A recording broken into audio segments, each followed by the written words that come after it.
So, good evening and welcome to Copperfield's Books virtual event with Dena Grunt. My name's Jamie Madsen, and I'm the Marketing and Events Coordinator here at Copperfields, and I'll also be your host for the evening. For 40 years, Copperfield's Books has been committed to literature, education, and creating community together. And because event proceeds allow us to continue hosting this free program, I'd like to take a moment here and thank you all for your continued support. So just a couple of things to note before we get started. I will be using the chat box to provide links to view upcoming Copperfields events, details for purchasing tonight's title, a 10% discount code, as well as my contact details for follow-up. Additionally, the Q&A box will be your go-to with any questions or comments tonight for the speaker. If you look at the bottom of your Zoom screen, you'll see an icon that says Q&A. Go ahead and open that and just submit your questions and comments there. So without further ado, I'm thrilled to introduce tonight's author. Really excited that we got a local one tonight. The proprietor of Nick's Cove and Cottages, Dena Grunt. Dena is also the president of Highway 1 Hospitality, where she oversees operations at the company's Northern California businesses. She currently lives in Petaluma with her husband and son. Dena is with us tonight to discuss her brand new title, Table with a View, the history and recipes of Nick's Cove. And I know we've got a lot of people on who've been very excited about this event. So I'm going to go ahead and hand it over to you. Go ahead, Dena, take us away. Oh, thank you so much for having me. And thank you to all of you for inviting me into your homes tonight to talk about my new cookbook, my very first cookbook. I wanted to give you a little bit of history about Nick's Cove for those of you that aren't familiar with the history. There was a couple named Nick and Frances Koyich, and they came to Tomales Bay to help her brothers run their fishing business. And Nick always wanted a bar and a restaurant. And so in 1931, they created Nick's Cove. And it really and truly is now, today, what it was when Nick and Frances had it in 1931. A wonderful bayside restaurant, roadside bar, and a place for people to stay on the weekends. Now, granted, the cottages are very much different. They're very different than they were back then. They're very luxurious. All 12 of our cottages have tile, beautifully heated marble floors in the bathrooms. They're all appointed with very high thread count cotton duvets. And most people say, like, they don't ever need to leave the cottage. They're happy to get room service. Their breakfast is brought to them in bed. And it's really just a very magical spot. Music is going, and when you walk into your room, every room is has a wood burning stove ready to light. It is romance to the 10th degree. So to kind of orient you with my cookbook, which isn't just a cookbook. It's a cookbook, yes. It has beautiful, timeless recipes, dating all the way back to our very first chef, Mark France, who opened it in 2007 with Pat Coletto, to some recipes today from our current executive chef, Kua Spear. It is a cookbook, and I hope that you all purchase it and have it in your homes and cook from it and enjoy. And it's also a history. It's a history of the people who made it what it is today, who really put it on the map. So to orient you, I created a little slideshow to kind of just give you an idea of what's in the cookbook. And then it will also help me talk about the different aspects of what makes Nick's Cove so special. So I'm going to just share my screen. Wish me luck.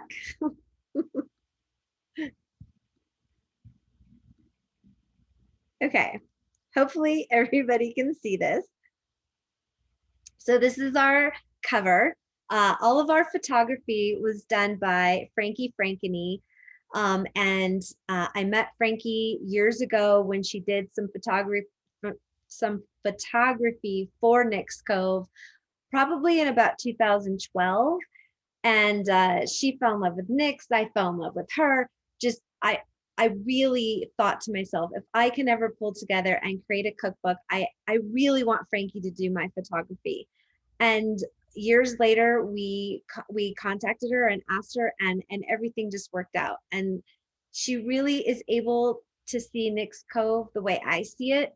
And that was really very, very important to me, that the person taking the photographs of this place that I'm so in love with can capture it so that it shows it the way that I see it, that I'm trying to communicate to you. This is our famous boat shack. It's at the very end of a 400-foot pier that jets out into Tomales Bay. And at the end of this pier, you can sit on tables and chairs outside as well as inside. And inside, you'll also find another wood burning stove as well as a piano. And there's a really funny story about the piano. So it's an old piano, and there's not insulation out there, and it's windy and it's dusty, and the piano often is not in tune. And there was a gentleman a couple of years ago that contacted me and said, like, I love coming to Nick's. I love playing piano, and I will pay for it. He said, I will pay to have it tuned. Is that okay? And I said, well, absolutely. I mean, yes, you may, but you realize, like, well, there's no way for us to keep it in tune. And he said, I don't care. I'll play it as often as I can until it goes out of tune, and then I'll tune it back. So it kind of depends. If it's in tune, then we know he's been recently. So let me just take you to the next slide. This is further back. And what I love about this photo, and what's kind of funny and kind of sad about this photo, is right where it says Nick's Cove, there used to be a fish. And if any of you have been to Nick's 3 or 4 years or prior, you would have remembered that there was this awesome fish hanging there. And one day, sadly, it was stolen. We have been told that it's located somewhere in Sonoma County, hanging in a bar. And I don't know for sure that it's ours. And I've never asked the proprietor of that particular location if it is ours, but I don't know. Maybe it'll find its way home. Another fantastic shot of evening at Nick's Cove. That's Hog Island in the background. And then if you can just make it out on the left, very, very left of the boat shack, you can see Piglet, which is the smaller island of Hog Island. And I don't know if any of you know the history, and a lot of it is legend, a lot of it is hearsay, a lot of it is, stories passed down. But the story that I've read, that I've heard, is that there was a cargo ship full of pigs, and it caught fire, and it needed to go ashore, and the nearest land was that little island. And so all the pigs were let off to safety, and then that's how it got its name, Hog Island. So this next slide is our map. And what I wanted to communicate with this is, so in 2011, when our company purchased it and took it over, I wanted to really celebrate all of the different amazing vendors that we have that aren't, it was really fun to be in San Francisco and you go out to eat, and you would see on the menus, oh, we use farms from, and it would list the farms, and the farms were often in our neck of the woods. So not only are we using amazing providers, amazing vendors, we're using vendors that are literally our neighbors. We share a property line with Strauss. So Strauss cows, we see them, up on our ridge line. I studied, there was a archive in, I believe it was in San Diego. There was an archive of menus from, all the way back into the 20s. and it was like a deep dive. It was kind of like I lost a couple days of my life diving into this archive and searching menus from coastal, from seafood, from the East Coast, the West Coast.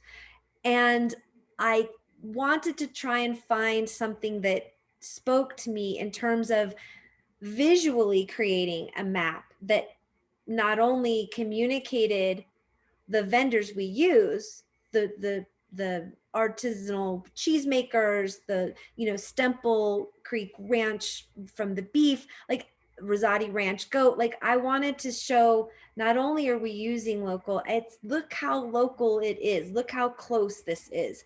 And this map has changed over time. We've changed certain people that we buy from, but this is one of my absolute favorite things that I did at Nick's in the early days in 2011, 2012. And I'm really proud of having all of these different food purveyors on our menu at any given time. They're not always on our menu every single day, but when we do use goat, we use Rosati Ranch goat. When we get Larry Wagner's tomatoes, I mean, if any of you are familiar with Larry Wagner, he wins basically every possible tomato award there is in Sonoma County. And he doesn't sell to every restaurant. He has a select few, and we are blessed that we are on his list. And the cool thing that I'll talk about in a little bit is our Croft. And our Croft is our 2-acre garden up on the hill. And the lucky thing about that for us is that his growing season ends just at about the time that our growing season kind of really picks up heavy because of the microclimate that's created in our Croft from the cypress tree grove across at Miller Boat Launch. It creates a hot pocket up there. So we're able to have a later season. And so our tomatoes come later. So we have a very long tomato season at Nick's because we use Larry's until ours are ready to pull off the vine. Now we start getting into the actual recipes. Oysters, we just use the name Nickerfeller instead of Rockefeller. We always thought it was kind of clever. This is a fabulous recipe. This is a baked oyster that is a crowd pleaser. Anybody can make this at home. This is a very simple recipe, and your guests will pretty much go gaga. And you'll be asked to keep grilling. Another just shot of our fabulous Tomales Bay oysters. We get our oysters from Tomales Bay. We also get oysters from other places as well, Washington, when we can, when it's right. We have usually on any given platter, you'll see a cilantro mignonette and a champagne mignonette. And the fun thing about oysters is we shuck them for you. There are a lot of places along Highway 1 that it's certainly fun to go and shuck your own, and you can do that if you want. We offer shucking classes, shucking experiences with our chef, and you get to take home a memorial glove and a shucker. But the fun part about our oysters is they come on a platter ready to go, and usually with a fabulous handcrafted cocktail next to them. Okay, fun thing about our location is that we're in cheese location. So a lot of our dairy farmers turned into artisan cheesemakers. So they have amazing farmstead cheese. And from goat to cow to sheep, we have it all. And my absolute favorite thing is to make a beautiful cheese board. Cheese and charcuterie is my favorite thing. Whoops, sorry, I hit my computer. But this recipe is just more of a guideline of different things that you might want to put onto your cheese board, or like the fruit, the different accoutrements like honey or mustards. I love, chutneys are fantastic. So this recipe really is to give you an idea of all the different ways you can put together a cheese board and kind of the different quantities based on how many people you're serving. Let's see, I'm going to take a quick pause from here and check, because I can't see on my computer while I have this up. I can't see if anybody's asking questions. So I'm going to stop sharing for just a quick second and see if anybody has any questions. Looks like there are no questions. Okay, great. Great. Okay, I'm going to go back to that then. Okay, great. So one of the, like I was saying, a lot of the, well, maybe not a lot, but one in particular that I can think of, Point Reyes Farmstead Cheese Company. The daughters went away, they went to college, they came back, and they started this amazing artisan cheese company with their parents who were dairy farmers. And now there's whole agritourism. And so they have people, they have events, they have tours that really connect people to the food that they're eating. And it is an important part of who we are in terms of the food that we serve and how we serve it and the meaning behind it. Really and truly, food is a way of showing love. From all the work that goes into making the food, to serving the food, and to watching your guests enjoy the food, it's kind of it's like a love story of sorts, of a big, when I get a plate of food and I beautifully prepared, perfectly flavorful dish, I think it's like a hug from the chef. And in the same way, people that are making these beautiful artisan cheeses, they're taking the milk and they're adding it in, and it's the time and the love and the patience, and it's really magic.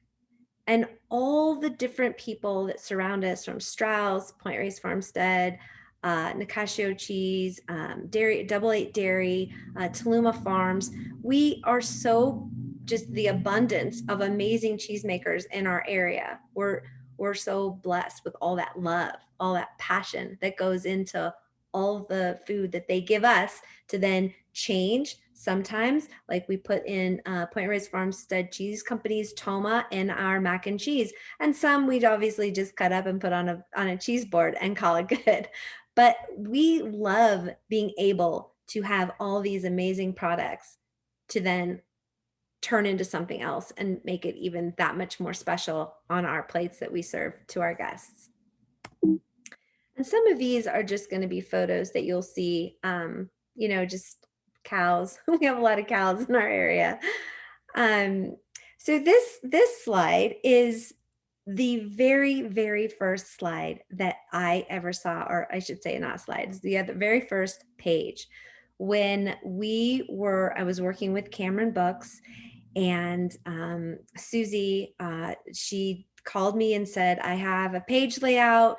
We had it all, she just wanted to let me see like how it was kind of coming together. We had done some photography. I had written, the recipes were there. I had written the head notes and the little, see where it says healthy tip. Those are the little blurbs. I don't think that's a technical term. I don't remember what they were called, but the head notes, which is the beautiful lettuces, like that whole thing, like all of those things I had to write. And I didn't know like how it would all come together and how it would look. And she presented it to me on this large format piece of paper.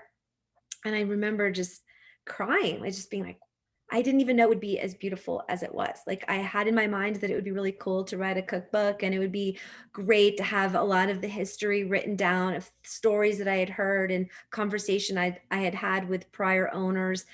But I didn't realize how remarkably beautiful it would be. And it was very exciting and touching and moving. And I've just not stopped being proud of this project from really and truly that exact moment. And here's the photo. So the Croft is right across Highway 1, kind of up on the hill for those of you that have been to Nick's Cove. It's around 2 acres. It's not all planted. Some of it is just functional area. Some of it is vegetables, some of it is fruit, some of it is cut flowers, and some of it is just beautiful scenery. We have created these terraces. You can see them in this photo. There are rock walled terraces, and inside there's a decomposed granite for the walkways, and the backdrop, of course, is Tomales Bay. We've done weddings, we've done birthdays, memorial services. We've done a lot of small gatherings up there. We can do events. We've had music up there. It is a beautiful place to go and enjoy the afternoon. The one of the most fun things about Nick's is that it's not really just a place to come and eat lunch or dinner or grab a drink. It's really a place that you can spend hours enjoying. You can come up to the Croft. We have bocce ball. You can take a tour. Our farmer, her name is Kate. She's amazing. She's there Tuesday through Saturday and happily will walk you through the garden and show you everything that is growing, things that she's harvesting, things that you'll find maybe in your meal after you go down and enjoy a meal with us, or maybe things that you've already just enjoyed. She puts together these beautiful farm weekends, and you can take one of those home with you. There's just so much to do on our property, from enjoying the Croft to going down to the restaurant and borrowing one of our nice high-powered binoculars and going out to the boat shack and taking a look across the bay, taking a look at what's going on Hog Island, taking a look at what's going on even across all the way. They're that good of binoculars. Sometimes you can see a Thule elk up on Pierce Point. And this is just, of course, 5 of our cottages that are on the water. So left to right is Ruthie's, which is the red cottage, then Al's, and those 2 cottages are named after the third proprietors, Ruth and Al Gibson. The next cottage is one of our 2-bedroom, 2-bathroom cottages that is called Bandit's Bungalow, named after the movie with Billy Bob Thornton that was filmed at Nick's Cove, Bandits. And then the little one in between is Nickelina. And Nickelina is our darling of the cottages, the most highly requested cottage. And it used to be it would ferry hay back and forth, and then it was turned into a cottage, and then ultimately after Pat Coletto and his design team got their hands on it, made to look like a boat.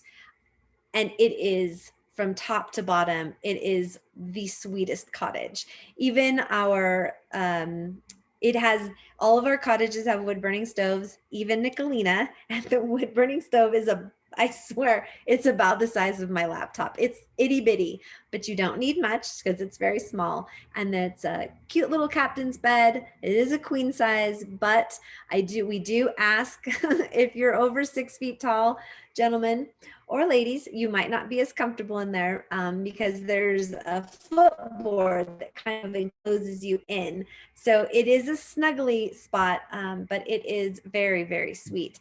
Also, tiny soaking bathtub, and our sink literally tips up to drain. But also still has heated marble floors in the bathroom. And then at the very end is Big Rock.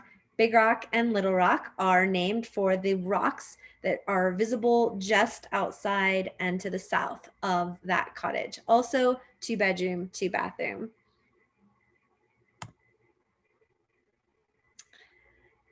And in the morning, if you're staying the night, you will be greeted by one of our fabulously friendly staff. They will bring you French press coffee, freshly baked scones and muffins, and tea if you want it. And then, of course, there are also options for hot breakfast, from breakfast sandwiches to the Tomales breakfast, which is your standard, eggs and bacon and hash browns. But that's just a typical morning right there. Typical morning on Tomales Bay. And the legend of the bootlegger. Okay, so great story.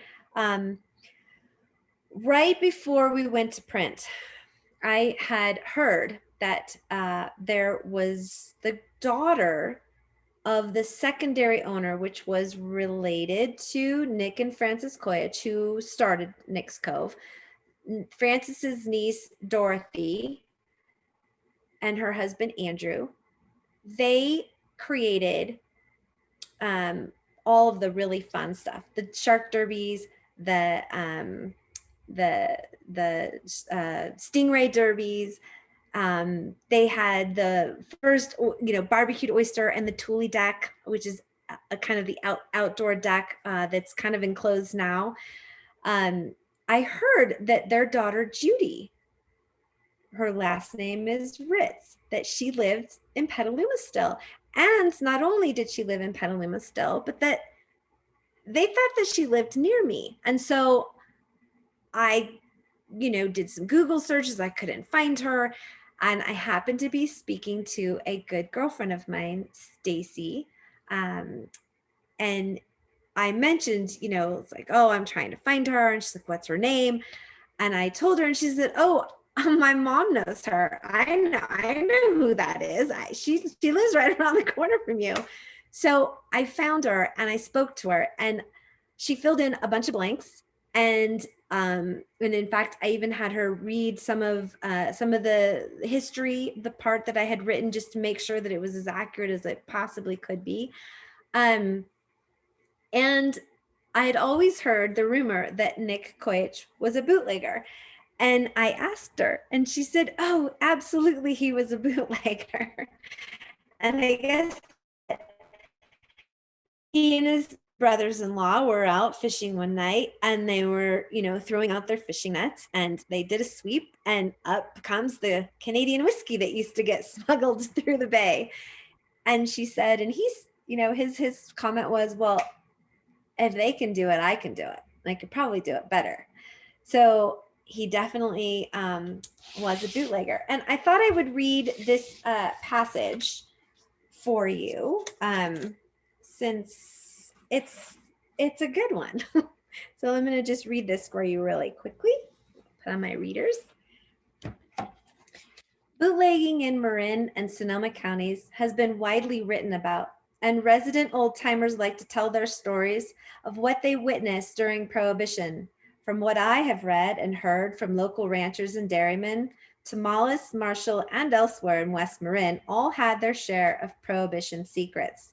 With dairymen renting a piece of their land for clandestine distilleries and hundreds of cases of Canadian whiskey regularly arriving by boat at night, where they were offloaded to waiting cars for transport, Tomales Bay definitely played a significant local role in the bootlegging business during Prohibition. Some of the spirits made in these unlawful distilleries were whisked off to speakeasies hidden in friends' homes in Petaluma, just 25 miles east. Some likely stayed nearby for local consumption. During a visit with Judy Ritz, she confirmed the rumors that Nick Koyach had indeed been a local bootlegger. The story goes that one morning while fishing, Nick and his brothers-in-law pulled up what they thought was a heavy herring catch, only to find a line of Canadian whiskey. According to Judy, it was at that moment that Nick hatched the idea to bootleg. The original Nick's Cove building was 2 stories, so Nick would simply give 3 small taps to the ceiling when authorities came in to quiet down the production going on upstairs. The booze was stored alongside the glass buoys in the basement of what are now the cottages, Fly Fisherman, and Uncle Andy's. Although the days of basement speakeasies and illicit distilleries are long gone, in some ways our early 20th century history has come full circle. Those illegal small batch distilleries of the past were wildly popular, and today we are just as enthusiastic about the many small batch distilleries that are now flourishing in the area. I love all of our small batch distilleries, from Griffo and Uncle Val's, and I'm sure I'm going to forget it, Sonoma Hanson. We get to have some of the most amazing local spirits, and we use all local spirits in all of our handcrafted cocktails, like our specialty cocktails. We are the rule that our brand is everything has to be local, and we're sometimes there are more local spirits than we can use. So we're quite lucky in that area to have all these amazing small batch things. And the other thing that's fabulous right now are all the the bitters, from Bitter Girl bitters to Flora Luna Apothecary. They make these amazing bitters that just finish a cocktail in a way that just, we just didn't have all of that fantastic extra stuff for cocktails years ago. So here are a couple of fun photos that we'll go through. So left to right, so left is Nick Koyich, who started Nick's Cove. And then the middle photo is their niece and nephew, Dorothy and Andrew Makovich. And then in the right one is also Dorothy, Andrew, and Uncle Nick. And then that's their daughter, Judy, the lady that I met with, who lives near me. The photo on the left is Francis Koyich, and again, Andrew and Dorothy. That's Bob Bruner with his daily catch in one of the fishing tournaments that they had. And then, of course, that's again Dorothy taking part in showing how big someone's catch of the day was. Again, Andrew, and then a friend and Dorothy. Nick and Andy behind the bar with some local patrons. And that's our bar. That is the bar that you sit at. And it's a little bit differently configured in terms of what's behind, because in this photo, you might notice, if you can look deep, there's a door, and that used to be the kitchen back in the day. Our kitchen is all the way on the other side now, but that's basically our bar today. And then these photos, just a fun photo. Somebody hand painted a Nick's Cove sign. And the left photo is Anastasio Gonzalez. And he's, I mean, the claim to fame, we were the very first person to have the barbecued oyster, and he was the guy who did it. It looks like there's a question. Let's see if I can get that without. I'm almost done with the slide, and I will get to that question because I'm not able to see it while I'm in here. There's Alan Ruth Gibson. And then there's our beautiful sunset.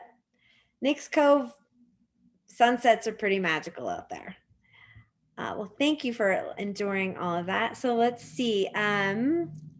Looks like we have a question. Earlier this year, we enjoyed our stay at Nicolina. We noticed that all of the Bayside cottages have a red light on the balcony side of the cottage.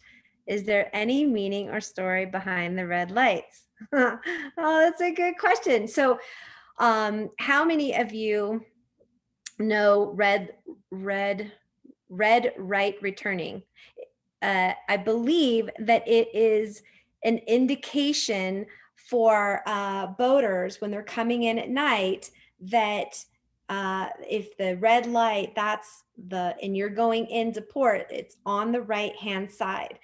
But interesting, you're saying red light on the balcony side of the cottage.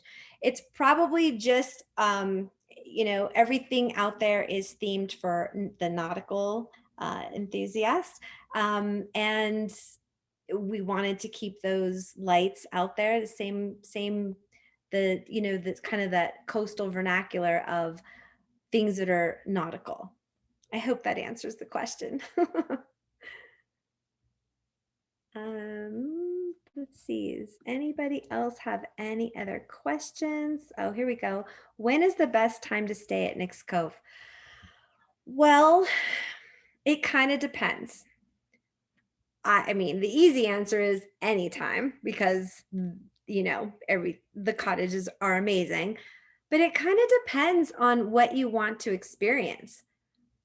When you are in the cottages on the water and it's raining and you hear the water hitting, I mean, when you hear the rain hitting the water, I love being out there in a storm. The wood burning stove is going, you've got music playing, you can, it's very, very romantic. So it kind of depends on what the environment is that you would like. It's also nice to be there when the days are longer because you have more things to look at. You can, if you are a kayaker or a biker or a birder and there are things that you want to do during the day, I think that it's nice to be out there when sunset's not happening until after 8 o'clock at night. The sunsets, I would say the best sunsets are in January. January, maybe into February are the best sunsets. If you're going out there to enjoy the bioluminescence on the bay with one of the kayaking outfits, then that's going to be sometime after September. So really and truly, and if you want to listen to local music, Tuesday nights, you can come out on Tuesday nights because we have local music. We have local musicians come out and it's locals night and it's a lot of fun and it's free music and they're all really great musicians. So Tuesday night's a great night to stay out there too. Okay, let's see. D says, Wikipedia says Marshall's population is unknown. Sounds wonderfully eccentric. How would you describe the vibe of Marshall, California's residents besides the farm animals and the area? I want to say the last time I saw the sign that said the population, I want to say it said like 50, but I could be totally wrong. A lot of the houses are people live there full time, and some of the houses are people's vacation homes. So the vibe is very laid back. It's very, gosh, how do I say? It's, everybody's interested and cares deeply about the bay, keeping it clean, keeping it pristine. The birds, the wildlife, the sea life. But I mean, mostly it's just people that love to live out in one of the most beautiful areas, and it's quiet. I posted a really funny thing on my Instagram. This was a couple years ago, and I posted 2 photos back, like slideshow kind of way. And one was I was following 3 Porsches, and the other one was I was following a tractor, and it was like weekend traffic versus weekday traffic. And I mean, it's a farming community. Really and truly, it's a farming community. And so the people that live out there are salt of the earth people. They're people that are gonna, you got a flat on the side of the road, they're gonna come and they're gonna help you. Let's see, Scotty, how has Nick's and your staff weathered the pandemic, and what do you envision for the rest of this year? Oh, thank you for asking that, Scotty. So, the term pandemic pivot, really and truly. I mean, I lost count, honestly, of the number of times that we had to pivot. But we did it with as much grace as we possibly could. We have most of our staff have been hired back for a while now. The cottages stayed pretty regularly occupied. We did close down on 2 different, the first closed down, then we opened back up, then we got closed down again for the winter. We have an amazing support of the people that love us. People drove out to get takeout, I mean, not many people would drive out maybe from Petaluma 20, 25 minutes to get their takeout, but they still supported us. And we see a lot of locals now that we're open, and we have locals night again.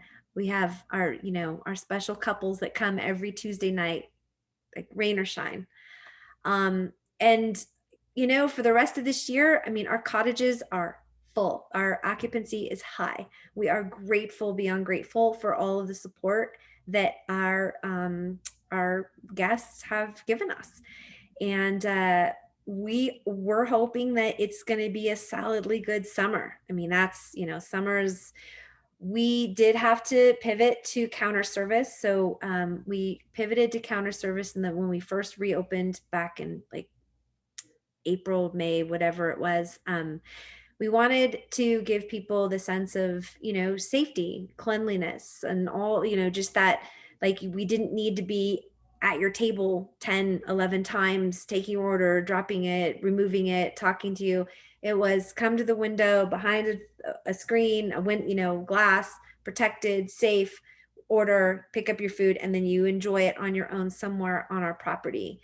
And then we will clean up for you. And that was appreciated very much, not just by our guests, but also by our staff who, I don't know if they were all the way comfortable, but we have gracefully managed to weather the storm, so to speak, weather the pandemic. But thank you for asking. I wanted to also, before I leave and before I leave your living rooms, I wanted to just say a very deep thank you to Copperfields. Copperfields has been a very special place. And without a local bookstore, so many things in my life would have been very different. When I was pregnant with our son, who's now 18 and a half and will be going to college next year, my husband and I, when I was very, very pregnant, I would literally waddle downtown on our nightly walks, and we would go in and look at baby name books and buy books and look at books and come up with baby names. We shop there for Christmas presents. I always get my sister-in-law, she's this crazy fun artist who lives in the desert, and she loves the knee-high socks. So she gets a pair of socks from Copperfields literally every Christmas. And a very, very special thing near and dear to my heart is the children's book. I don't know what her title is, but she handles all the children's books. Patty, I'm sure who doesn't know Patty. She has just, when my son was young and really getting into reading, anytime she saw him, she remembered his name. She remembered his interests in the books that he liked to read. She would make recommendations. And I just say, support your local bookstore in any possible way that you can.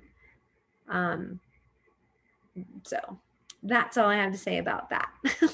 Thank you so much, Dena. That was amazing and really fascinating. I love how you wove in the history, and I'm getting lots of feedback here from attendees saying the same thing. And yes, for all of you wondering, this is being recorded. Tomorrow you will get the email that has a link to this recording on YouTube. It will have the discount code, details for purchasing, and I'll get a website. Dena, do you have a website or anywhere where people can find more information? One place in particular that I can include? I would just say our nixcove.com. And Great. There's a button that says history. You can click on that. There's lots of information in there. Perfect. I'll include that in the email as well. And thank you for joining us this evening. Dena, it's been a pleasure. Hopefully we can get you back in person real soon. Yes. And I will come and sign some books for you, for those who would like an autographed cookbook. I'll come in and sign them for you. Thank you for doing that. We really appreciate it. All right. Well, have a great evening, and we'll see you all next time. Good night.